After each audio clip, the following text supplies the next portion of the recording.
Waislamu nchini wametakiwa kuwa mstari wa mbele katika kuhakikisha amani inaendelea kuimarika hapa nchini na duniani kote, sambamba na kupiga vita vitendo vyote vya ukandamizaji na dhulma, kwani dini hiyo ni dini ya amani. Mwandishi wetu Mrisho Mapeo ana taarifa zaidi. Wito huo umetolewa jijini Dar es Salaam Machi 13 na kiongozi wa Kiislamu wa madhehebu ya Shia Ithna Sharia, Sheikh Hamid Jalala alipozungumza na waandishi wa habari, ikiwa ni Ijumaa ya mwisho ya mwezi mtukufu wa Ramadhani, ambapo amesema ni muhimu kwa kila Muislamu kukemea na kutounga mkono mambo ya dhulma na ukandamizaji yanayoendelea duniani, hususan nchini Palestina ambapo wasiokuwa na hatia wamekuwa wakipoteza maisha. Sheikh Jalala amesema Ijumaa ya mwisho ya mwezi mtukufu wa Ramadhani, ambayo imepewa heshima ya kuwa ni siku ya Kudusi, ni fursa kwa jamii kurejesha tabia na imani ya utu ambayo imeonekana kusambaratika na kusababisha matukio mengi ya dhulma na uvunjifu wa amani katika nchi mbalimbali duniani.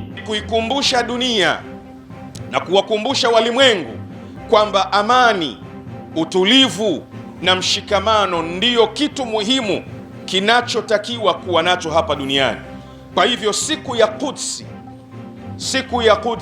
siku ya mwisho ya Ijumaa, moja ya falsafa yake ni kutangaza amani ya dunia, ni kutangaza dunia iwe ni mahala panakalika, na sisi sote tumeona na tunaendelea kuona kwamba dunia imekuwa ni mahala hatari, hapa kaliki, hali ya maisha inabadilika siku hadi siku. Aidha, Sheikh Jalala amezungumzia wito uliotolewa na kiongozi wa Waislamu wa madhehebu ya Shia Ithna Sharia duniani, Imam Khomeini, wa kuwakumbusha Waislamu kupinga na kulaani vitendo vya dhulma vinavyoendelea kutokea duniani na kuwataka Waislamu kuwa kitu kimoja. Ni kukumbusha kadhia ya wanaodhulumiwa duniani.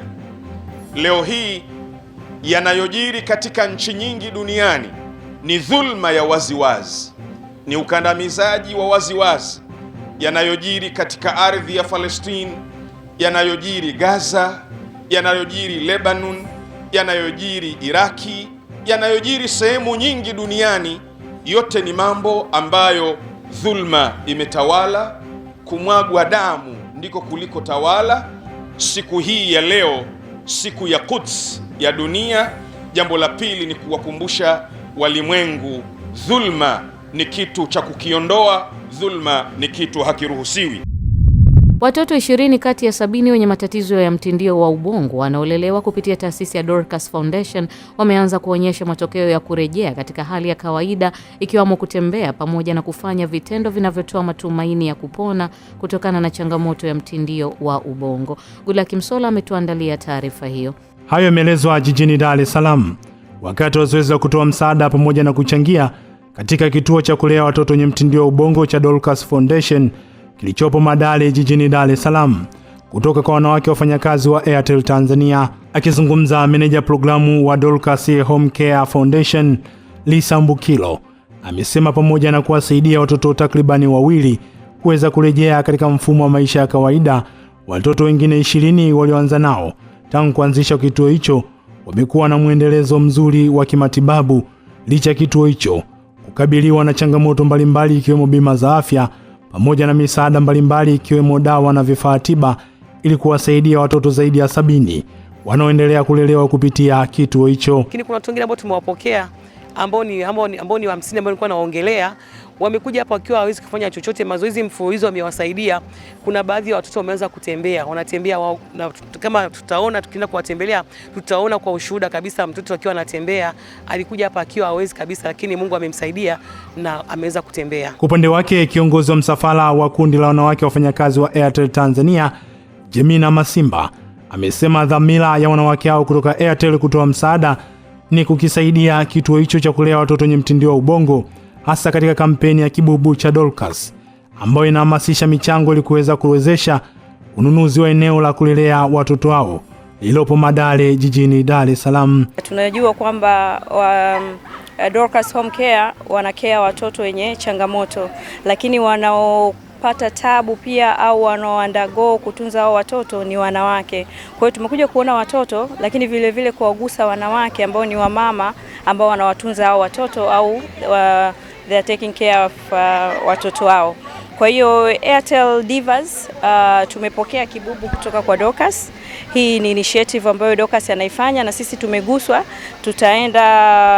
Tutarudi ofisini na tutaweza kuchangia na kumkabidhi Rehema mwisho wa mwezi huu. Hata hivyo, mkurugenzi wa kituo cha Dorcas Foundation Lema Semfukwe ameshukuru kufuatia kina mama hao kwa kuweza kutoa msaada na kuonesha nia kuchangia katika kampeni ya ununuzi wa eneo la kituo cha kulea watoto wenye mtindio wa ubongo kupitia kampeni ya kibubu cha Dorcas. Tumewakabidhi kibubu hiki. Hii ni project yetu tunaita kibubu changu na Dorcas, na lengo la kibubu hiki tunataka kumalizia ununuzi wa eneo hili. Bado tumepanga, tunatamani liwe la kwetu. Tumesha raise milioni 180, kwa bado milioni 120. Kwa katika milioni 120 come up na hii idea ya kibubu changu na Dorcas kuwawezesha watu wote, Watanzania wote kudonate kwenye hii donation box, na inawezekana ni taasisi au ni mtu binafsi, unaweza kadonate, unaweka chochote kile ambacho unacho, ukashirikisha marafiki zako na ndugu zako. Alafu tarehe 17 mwezi wa 4 tunakutana Mlimani City kwa ajili ya kuvunja kibubu. Katibu wa NEC Itikadi, Uenezi na Mafunzo wa Chama cha Mapinduzi CCM Kenani Kihongosi amehitimisha ziara yake katika jiji la Mwanza kwa kuwataka vijana kulinda imani ya nchi, kuwa wazalendo na kuepuka vitendo vinavyoweza kulipeleka taifa katika machafuko yasiyo ya lazima. Taarifa na Joel Maduka kutoka Mwanza ina undani zaidi. Mkutano huo wa hadhara umefanyika katika viwanja vya Furahisha wilayani Ilemela, ukihudhuriwa na mamia ya wananchi waliojitokeza kusikiliza ujumbe wake, ikiwa ni sehemu ya hitimisho la ziara yake jijini Mwanza. Akizungumza katika mkutano huo, Kihongosi amewasisitiza vijana kutambua umuhimu wa maisha yao na kuepuka kuyahatarisha kwa kujihusisha na vitendo vya fujo visivyokuwa na maana. Wazee wetu hawa walioko hapa wamepigania uhuru wa taifa hili. Mungu ametupa nchi nzuri, tumerithi amani, upendo, umoja na mshikamano. Leo vijana mnataka mchome taifa kwa mikono yenu kwa kushawishiwa na watu wenye ajenda wanazozijua wao. Niwaombe sana msije mkachezea amani ya nchi yenu. Kimbilia wapi? Na hao wanaowatuma wanaishi nje ya nchi, Ulaya huko, wana maisha bora huko, watoto wao wapo huko. Wewe mtoto wako yuko wapi? Narudia tena, lindeni amani yenu. Katika hatua nyingine, kiongozi alipata fursa ya kusikiliza na kushughulikia baadhi ya kero za wananchi, ikiwemo za wagonjwa na watu wenye mahitaji maalum waliofika kuwasilisha changamoto zao. Tunaomba matibabu baba, niliambiwa nyonga zimesagika, natakiwa nyonga za bandia, nateseka sana. Walisema gharama shilingi ngapi? Nilipimwa Bugango 2023, nilipata msaada wa bima, nikaambiwa kipindi hicho, nikaambiwa mguu mmoja milioni 7 na mwingine milioni 7. Sasa ni kipindi kimepita, sijarudi tangu bima imeisha, sijui sasa gharama kwa sasa ni shilingi ngapi. DMO, kwenye simu yako kuna message umepokea? Njoo useme hapa umepokea nini, ili jambo la matibabu tuwe tumefanya nini, tumemalizana nalo. Karibu. Ndugu Katibu Mwenezi, nimepokea jumla ya shilingi milioni 15 kwenye akaunti yangu. Kwa hiyo fedha ni ya kwenda kumtibu yule mgonjwa. Kwa Mheshimiwa DC, RC na viongozi, hiyo fedha ameingiziwa kwenye akaunti yake ya NMB. Hata hivyo, miongoni mwa kero zilizoibuliwa na wananchi ni pamoja na changamoto ya ardhi ambayo imeelezwa kuwa ni bado ni tatizo kwa wakazi wengi wa jiji la Mwanza. Huyu Muhindi alikwenda jiji kutafuta eneo, kwa hiyo aliongea na jiji wakampa ile eneo. Mwaka gani? Lini? Kwa mwaka 82. Ina ukanda wenye mitaa 6. Mitaa ile ilipimwa viwanja kuanzia mwaka 2006, lakini tunavyozungumza mpaka leo ule mgogoro bado ni mkubwa. Haya, wewe ni kesi ya ardhi, nenda pale. Lakini pia tunayo kamati ya ushauri wa kisheria ya mkoa. Kwa hiyo mambo mengi hapa katika mkutano yalikuwa yakihusu masuala ya kisheria.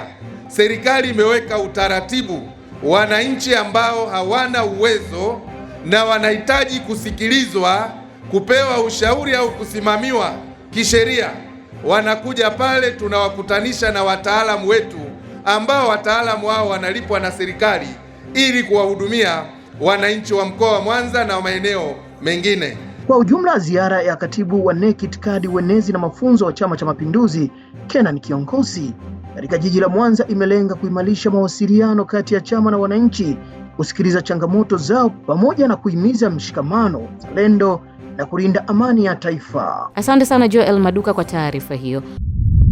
Jumla ya megawati 50 za umeme kutoka katika mradi wa umeme jua uliopo kata ya Ngunga wilayani Kishapu mkoani Shinyanga tayari zimeingizwa kwenye gridi ya taifa, hatua inayolenga kupunguza changamoto za upungufu wa umeme ikiwamo kukatika mara kwa mara. Mwavita Mkondo ameandaa taarifa zaidi kutoka Shinyanga.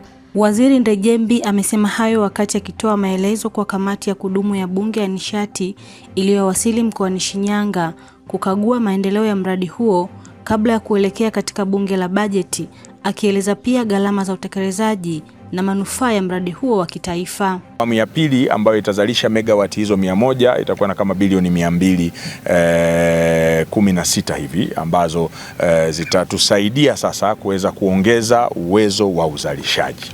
Mmemsikia mwenyekiti akizungumzia swala la energy mix katika taifa letu, na mnaona mabadiliko ya tabia nchi duniani ambavyo yanaendelea. Hatuwezi kutegemea chanzo cha aina moja ya katika uzalishaji wa umeme.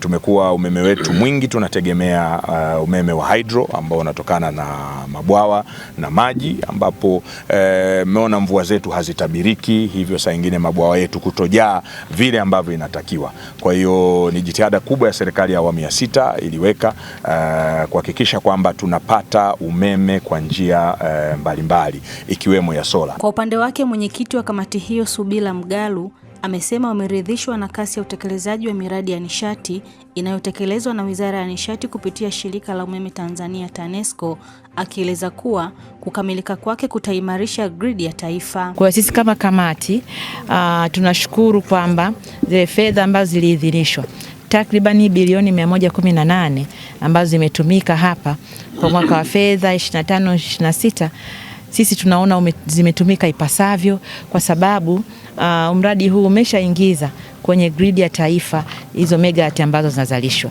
Kwa hiyo utaona dhamira ya serikali ya kuwa na energy mix, ya kutotegemea chanzo kimoja, mfano umeme wa maji tu au umeme wa gesi, lakini leo tunapata fursa kama nchi kuweza kupata umeme katika vyanzo vingine na hivyo kuongeza uhakika wa upatikanaji wa nishati ya umeme. Naye mkurugenzi mkuu wa TANESCO Razalo Twange amesema serikali imefungua milango ya uwekezaji katika sekta ya nishati, akibainisha kuwa miradi hiyo ni muhimu hususan katika ukanda wa Ziwa ambako shughuli za uchimbaji madini zinahitaji umeme wa uhakika. Kwa hiyo uwekezaji unakuwa kwa kasi kubwa sana. Lakini tusisahau ukanda huu ni ukanda wa uchimbaji wa madini. Wako wachimbaji wakubwa na wako wachimbaji wadogo. Uchimbaji wa madini unatumia vifaa ambavyo vinahitaji nguvu ya umeme. Kwa hiyo mahitaji ya umeme huku yanakuwa sana. Kwa hiyo miradi kama hii ni kutuongezea sisi uhakika kwamba mteja wetu popote na kwa nguvu yoyote na kwa kiwango chochote cha umeme atakachokihitaji, tusije tukamwambia hatuwezi kukuhudumia. Mradi wetu una jumla ya paneli 1082 zikiwa zinatumia teknolojia ya monocrystalline bifacial. Paneli moja ikiwa na ukubwa wa wati 605. Eneo letu limegawanyika katika maeneo 6 kulingana na teknolojia tunayotumia ya central inverter.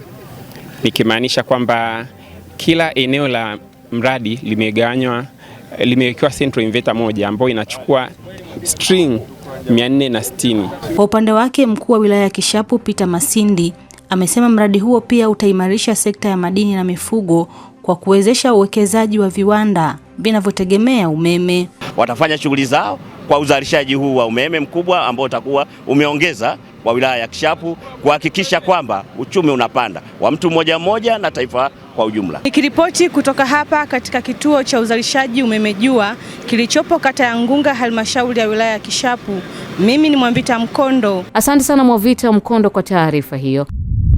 Jamii mkoani Mara imehimizwa kutoa ushirikiano kwa taasisi ya kuzuia na kupambana na rushwa TAKUKURU na kuiona taasisi hiyo kama kimbilio la haki hata katika migogoro ya kifamilia na kijamii pale panapojitokeza viashiria vya rushwa na udanganyifu. Adam Kaduto na ripoti kutoka Mara. Wito huu unatolewa na kaimu mkuu wa TAKUKURU mkoa wa Mara, Simon Ngoma, wakati akiwasilisha taarifa ya utekelezaji wa shughuli za taasisi hii kwa kipindi cha Oktoba hadi Desemba 2025, akisema baadhi ya migogoro ya kifamilia na kijamii imekuwa ikiingia katika eneo la rushwa na udanganyifu, hivyo kuhitaji uchunguzi wa taasisi hii. Kwa mfano huyu kama angeweza kuripoti mapema ili. Afisa huyu anasema hivi karibuni TAKUKURU imeisaidia familia ya marehemu Bigambo Mashauri, mwalimu mstaafu, kurejeshewa kiasi cha shilingi milioni 50 zilizokuwa zimehamishiwa kwenye akaunti ya Fedison Mainya baada ya mtu huyo kushindwa kuthibitisha uhalali wa mauziano ya shamba yanayodaiwa kufanyika baina ya wawili hao. Tumena mfano kama huyu mwalimu kwa hii familia imekaa sana muda mrefu, imekaa na jambo moyoni, na huyu pia hata huyo milioni 4 naye alikutana na watu bwana, nenda mahali fulani. Kwa na ninyi ni rai yetu sisi nyewe wana habari, mtusaidie kwa wananchi, wasisite kuja kutupa taarifa mapema ili tuweze kuwasaidia kukidhi matatizo yao au kusolve matatizo yao kwa wakati, badala ya kuacha tu mambo haya yanakaa kwa muda mrefu. Kupitia juhudi za taasisi hii pia imefanikisha malipo ya madai ya uhamisho ya mwalimu Samueli Magutu yaliyokuwa yamekwama kwa takriban miaka 8. Kiasi cha shilingi milioni 4,219,200 zimelipwa kwa bwana Samuel Marwa Magutu, mwalimu wa shule ya msingi Keisaka ya halmashauri ya wilaya ya Tarime, ikiwa ni fedha za madai yake ya uhamisho yaliyokwama kwa miaka 8 tangu mwaka 2017. Na kuhusu usimamizi wa miradi ya maendeleo, Ngoma anasema TAKUKURU mkoani Mara imefuatilia jumla ya miradi 31 katika sekta mbalimbali ikiwemo afya, elimu na maji ili kuhakikisha fedha za umma zinatumika ipasavyo. Tumefuatilia matumizi ya fedha za utekelezaji wa miradi 31 yenye thamani ya shilingi bilioni 14,168,160,974 na senti 81. Adam Kadutu, TVE Habari, Mara. Asante sana Adam Kadutu kwa taarifa hiyo. Wananchi wa wilaya ya Kilosa mkoani Morogoro wamenufaika na huduma za matibabu za kibingwa zinazotolewa bure kupitia kambi maalum ya afya, ambapo mkurugenzi mtendaji wa hospitali ya taifa ya Muhimbili ametoa rai kwa wananchi kufanya uchunguzi wa afya zao mara kwa mara, hatua itakayosaidia kugundua magonjwa mapema na kuweza kupatiwa tiba katika hatua za mapema. Huyo hapa Shukuru Materu na taarifa hiyo. Kambi hiyo maalum ya afya ya uchunguzi na matibabu ya magonjwa yasiyoambukiza imeandaliwa kwa ushirikiano kati ya hospitali ya taifa Muhimbili na Vodacom Tanzania Foundation, ikiwa na lengo la kusogeza karibu huduma za kibingwa kwa wananchi. Na matatizo ambayo tumekuwa tukiyaona sana hapa kwa karibu ni matatizo mengi sana ya macho, ambao tunaona ni kundi kubwa sana la watu wazima ambako wana matatizo ya macho ambayo yanahitaji upasuaji, lakini pia tuna matatizo ya ngozi, tuna matatizo ya masikio yameonekana kwa wingi kwa siku ya leo, matatizo ya kisukari, matatizo ya presha. Bado tunaendelea kutoa wito kwa wananchi katika kuyazuia, kwa sababu mengi yanazuilika. Tunawashauri wanawake wote kuanzia miaka 40 na kuendelea kufanya screening ya saratani ya shingo ya kizazi at least mara moja kwa mwaka, na saratani ya matiti tunaendelea kuwapa elimu ili kila mtu aweze kujiangalia. Kwa upande wake, meneja wa Vodacom Tanzania Foundation Sandra Oswald amesema mpango wao ni kuwawezesha wananchi kupata huduma bora za afya na wanatarajia kuwafikia wananchi 2,000 katika wilaya ya Kilosa. Mpango wetu wa mkakati wa kuwezesha Watanzania katika masuala ya afya na magonjwa yasiyoambukiza yakiwa ndo kipaumbele. Mpango wetu umeshafika miaka 3 sasa. Lengo letu hapa Kilosa ni kufikia watu zaidi ya 2,000, na toka tumeanza kambi mwaka 2023 tumeshafikia zaidi ya watu 100,000. Kali wa kuletea huduma za kibingwa katika wilaya yetu. Mimi binafsi niko na kijana wangu ana tatizo la nyama za pua. Tumeshazunguka huku na huku kutafuta vipimo, haikuwa rahisi, lakini kwa serikali kuona vyema kutuletea madaktari bingwa tumepata vipimo leo, na inawezekana tukapata matibabu makubwa kutokana na maelezo au maelekezo aliyotupa. Hivyo tunaishukuru serikali, basi ikiwezekana endelee kutupa kipaumbele wana Kilosa tupate huduma za kibingwa zaidi, kwa sababu hospitali za kibingwa ziko mbali na sisi. Miguu na maumivu makali kwa mwili wangu, nikaona hauwezekani kukaa nao. Nilivyosikia huduma zimekuja, niende nikaangalia mahesabu. Kwa hiyo namshukuru sana, sina mengi zaidi ya kumshukuru kwa zaidi. Shukuru Materu, TVE, Morogoro. Mtazamaji, hii ni taarifa ya habari. Mimi ni Miriam Mlaponi, tupate mapumziko mafupi kisha tutaendelea na taarifa ya habari.